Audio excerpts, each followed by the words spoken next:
This video shows you a very stretchy way to seal off the center of your work. Here we are at the center. You need to do something at the very center so that things don't come apart.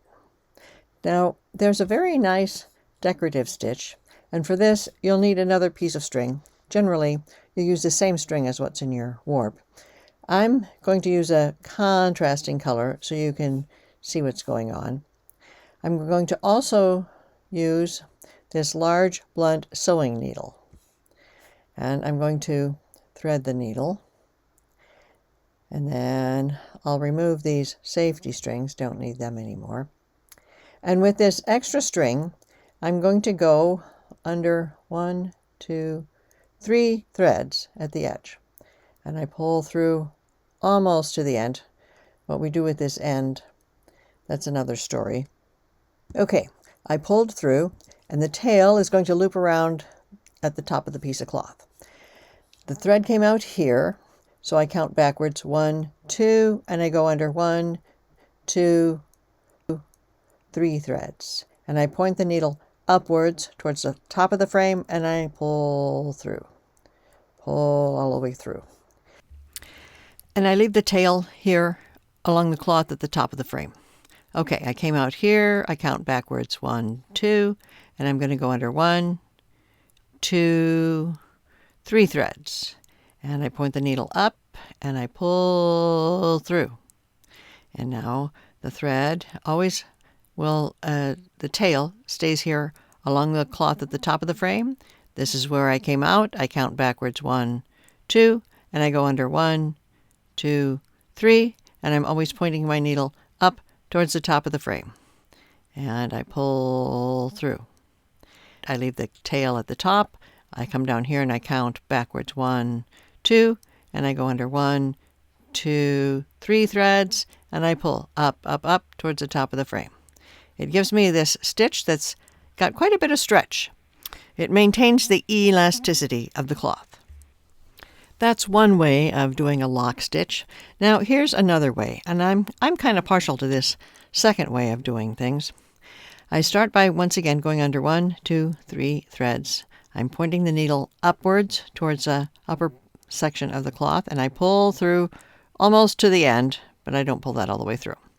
Okay, now I leave the tail on the upper piece of cloth, and here's where I came out. I count back 1, 2, and I'm going to go under 1, 2, 3 threads, and this time I'm pointing the needle towards the lower part of the cloth, and I pull through.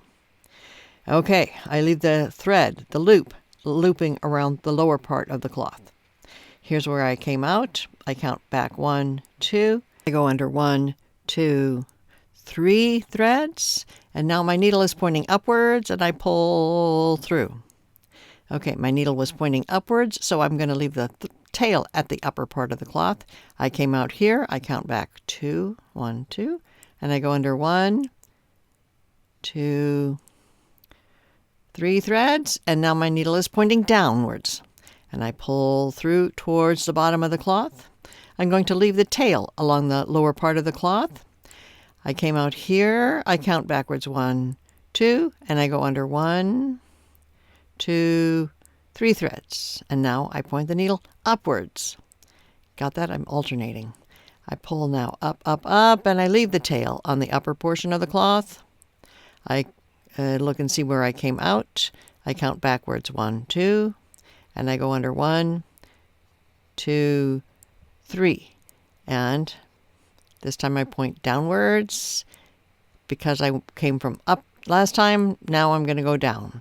Downwards to the bottom of the cloth, and I leave the tail on the bottom of the cloth. Right there. I came out here. I count backwards 1, 2. I go under 1, 2, and 3 threads. And I'm alternating. This time I'm going to pull up, up, up towards the top of the cloth. I count back 1, 2, and I go under 1, 2, 3 threads, and I point the needle towards the bottom of the cloth, and I pull through. And here I go under 1, 2, 3, and I've arrived at the other edge. Now I could end here. you see it creates this really nice and stretchy finish to the cloth. And depending on what the cloth will be, I could hide the tails inside that stitching, or I might use the tails to sew up the sides if it's going to become a hat or a bag or something. But because I've stabilized the threads at the front, I don't need to worry about the threads on the back side. They're not going to go anywhere. But to finish things off really nicely, I could go around the corner. Let's see, I came out here. So I go under 1, 2, and then I need to turn the frame over. And here I am on the back side. Turn the frame front to back. Let's see, I went under 2, and where's the third thread? This one here is going to be the third thread. Last time I came out at the bottom, so now I'm going to pull towards the top. Now that bead, let's see, the exit side is going to be down this way, so let me push the bead towards the exit. Okay, I came out, pull that thread out there. All right, I came out here, so I'm going to count back 1, 2, and I go under 1, 2, 3 threads, and now I pull towards the lower edge. Let me just tangle that, pull through. Okay, I came out here, and I count back 1, 2, and I go under 1, 2, 3, and I come up at the top. So I can work my way all the way across, under 1, 2, 3, pointing down, and I can work my way all the way across to the other edge. And here I've arrived back at the starting place, under 1, 2, 3, and I join the starting. So I can take out the knitting needle, and I can remove the cloth from the frame. And now you can see the result. It's this really stretchy finish. It's sealed off the cloth, but it maintains that stretch. I could just tie a knot, joining the beginning to the ending. It all depends on what this piece of cloth needs to be when it grows up. I might hide these ends inside the stitching. It depends on what the cloth will be. I might need to remove the beads. If I don't need to fetch the bead thread, I might want to move the beads down towards the exit. Move it down, move the bead down towards the exit there.